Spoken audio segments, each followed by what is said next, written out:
Welcome to this State of Decay 2 review, gamers. This is a review for mygameslounge.com by Lawrence Bowyer, a member of our team. I'm Respawn Moscow, reading the words he has written for you guys, with State of Decay 2 coming out exclusively on console on Xbox One on the 18th of May alongside PC. So you've got two ways to enjoy this one, gamers, and it's a zombie survival game that's really had him struggling to get by through the hordes of the zombie masses. You're going to cooperate with 4 players, looking for supplies, building bases and outposts, and really just trying to survive this post-apocalyptic world full of the undead as a follow-up to the original game. Now, State of Decay 2 is a really enjoyable survival game, but there are some flaws to it, gamers, so far, and it does look like this one's going to need a touch-up after the whole release thing's gone down. But how will you survive? Let's have a look at how the game plays. Unlike the TV series like The Walking Dead, where it's all a little bit more dramatic and cinematic, State of Decay 2 takes the more serious tone of being like a zombie simulation game where survival is all down to you, your resources and the people that you're with. In fairness, gamers, the way the world is going right now, this one might be some really good homework for you to do for when things really do go down. In the game, you're going to be scavenging for food, weapons, building resources and medical supplies, and you're going to be building things called outposts. In the game, you're going to be able to kind of develop these outpost areas where you're going to make some tough choices about what you build. Will you be building medical facilities?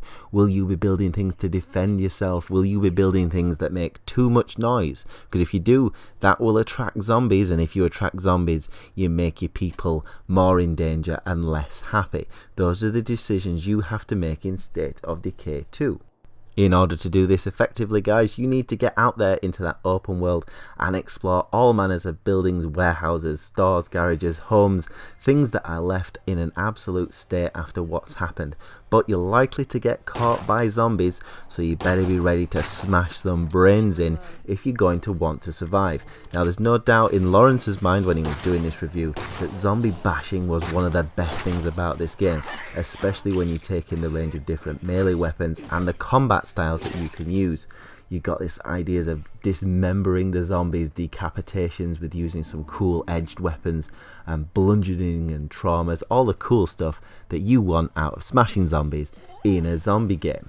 There are guns, of course, and no zombie game would be complete without them, but you can't just go all John Wick on this one, I'm afraid, because the noise is what attracts the zombies. You've got to make that decision as to whether you're going to use your ammo and bring over more zombies, or if you're going to try and get things hand to hand. A little bit like the Dying Light games, and obviously if you played the original. You're also going to be able to kill with vehicles, which is always fun. If you want to have a little bit of a Dead Rising fix, you can get yourself out there in your trucks and mow over a few zombies, although you will get your truck nice and gooey because these things will soon chew up your vehicle and make it look rather not nice. In terms of how it plays, it's pretty entertaining and there's lots of stuff to do. The thing about State of Decay 2 is it's nothing we haven't seen in other games before, and it's not maybe something that they're trying to push, but it could be that they could have done something perhaps a little bit more original with it. But Lawrence really enjoyed it so far, but for the things that have maybe slowed the gameplay down. Certainly hunting down the zombies has been one of the highlights of it so far, plus getting involved with others is more than entertaining enough, guys. Let's move on to the presentation. State of Decay 2 is played on the Xbox One as part of this review, gamers, by Lawrence, but it is enhanced for the Xbox One X. If you got the high-end PC as well, you could get this up to 4K. But the thing about the graphics engine overall is adequate. It's okay. It looks pretty nice. There's some nice in-game effects, particularly the gore, but it's basically in the mid-range of games. It's not going to push any boundaries when it comes to like the way it looks. In terms of performance, there's some issues with it that really do get in the way of the game. The menus feel a little bit clunky, and there are a few times it was taking the wrong items out of the storage or losing the selection boxes. There's also issues with when you switch between characters.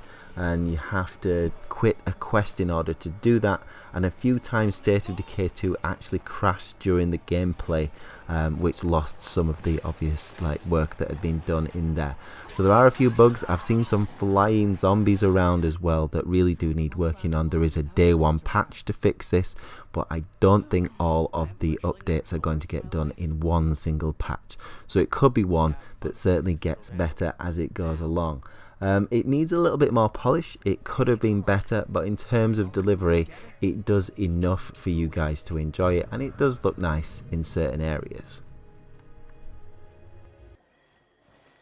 In terms of features, it's all about zombie world survival. The main story mode will put you in a quick tutorial level with a walkthrough of a military base, but after learning how to play, you're quickly dropped into this middle American suburb and told how to find a suitable location for building a safe outpost. Once you've completed that and you've got this outpost up and running, you kind of fed some story quests that are a form of goals for the community, or radio quests from other survivors that might need your help. Your main currency out here is influence. However, this is provided by many different ways: by completing the quest, slaying the zombies and clearing out infestations, finding resources, as well as helping out other community enclaves. You'll spend your influence on upgrading, modifying your outpost, or adding further locations to your community, but you need to take careful consideration in choosing what building you're going to do, because you're going to have limited space, so it's all down to you.